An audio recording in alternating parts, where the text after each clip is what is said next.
বাঙালি বাড়ির খুব জনপ্রিয় একটা রেসিপি আজকে আমি আপনাদের সাথে শেয়ার করছি।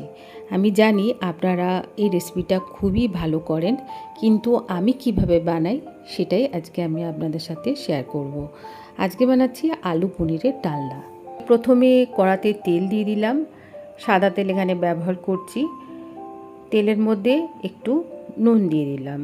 তেলটা যখন খুব ভালোভাবে গরম হয়ে যাবে, আগে থেকে কেটে রাখা পনিরের টুকরোগুলো এর মধ্যে একে একে ছেড়ে দেবো।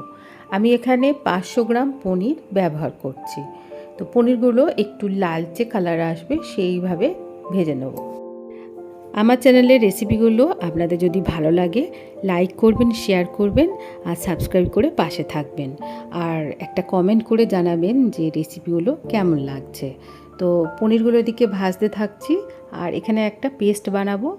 একটা বড় সাইজের টমেটো নিলাম, আদা কুচি দিলাম, হাফ চামচের থেকে একটু বেশি পোস্ত আর কাজু বাদাম।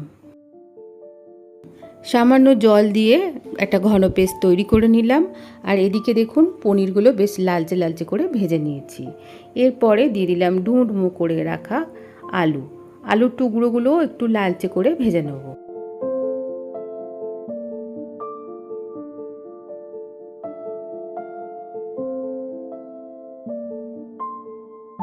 আলুগুলো ভাজার সময় একটু নুন দিয়ে দিলাম, আর আলুগুলো খুব সুন্দরভাবে দেখুন লালচে লালচে করে ভেজে নিয়েছি।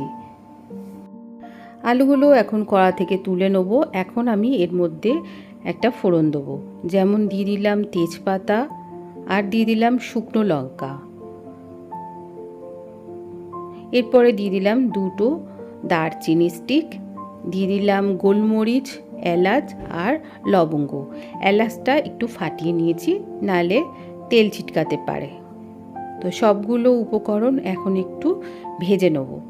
যখন মশলা থেকে খুব সুন্দর একটা গন্ধ ছাড়বে, তখন আমি দিয়ে দেবো সেই আগে থেকে বানিয়ে রাখা পেস্টটা।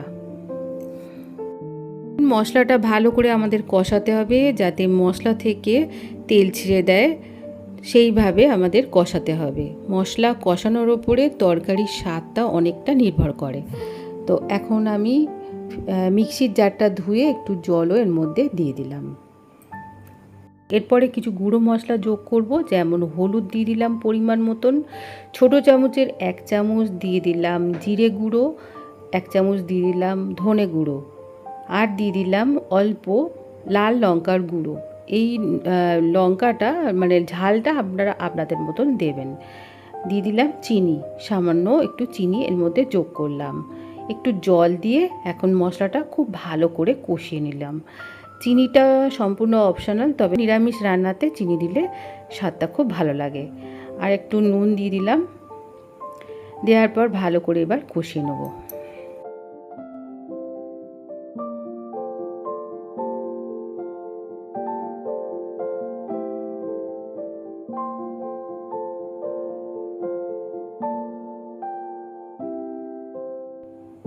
দেখুন আমার মশলাটা খুব সুন্দর করে কষানো হয়ে গেছে, তেলও ছেড়ে দিয়েছে। এখন আগে থেকে ভেজে রাখা আলু আর পনিরের টুকরোগুলো এই মশলার মধ্যে আমি দিয়ে দেবো। এখন ভালো করে মশলার সাথে পনিরের টুকরো আর আলুর টুকরোগুলো ভালো করে মাখিয়ে নেব। এখানে যেহেতু কাজু বাদাম দেওয়া আছে, সেহেতু একটুখানি কড়ার মধ্যে লেগে লেগে যাচ্ছে। এখন দিয়ে দিলাম পরিমাণ মতন জল।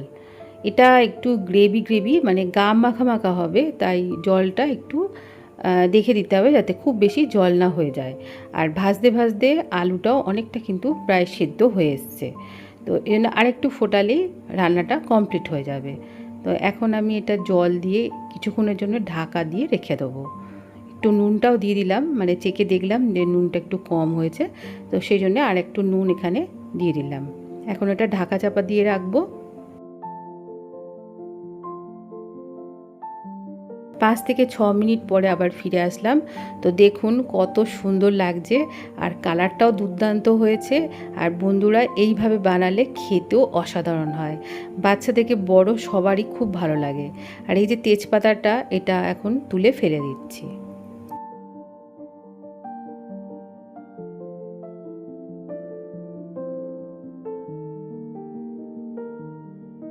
রান্নাটা আমার প্রায় কমপ্লিট। এখন ছোটো চামচের হাফ চামচ একটু ঘি দিয়ে দিলাম এর মধ্যে। নিরামিষ রান্নাতে একটু লাস্টে ঘি দিলে খুবই ভালো লাগে খেতে। তো কেমন লাগলো এই রেসিপিটা অবশ্যই একবার বানিয়ে দেখবেন, তবেই বুঝতে পারবেন যে কতটা ভালো লাগে খেতে। তো আজকে এইটুকুনি রাখলাম, আবার পরবর্তী ভিডিও ফিরে আসছি। আজকে আলু পনিরের ডালনাটা যদি আপনাদের ভালো লাগে লাইক করবেন, শেয়ার করবেন আর সাবস্ক্রাইব করে আমার পাশে থাকবেন। খুব ভালো থাকবেন।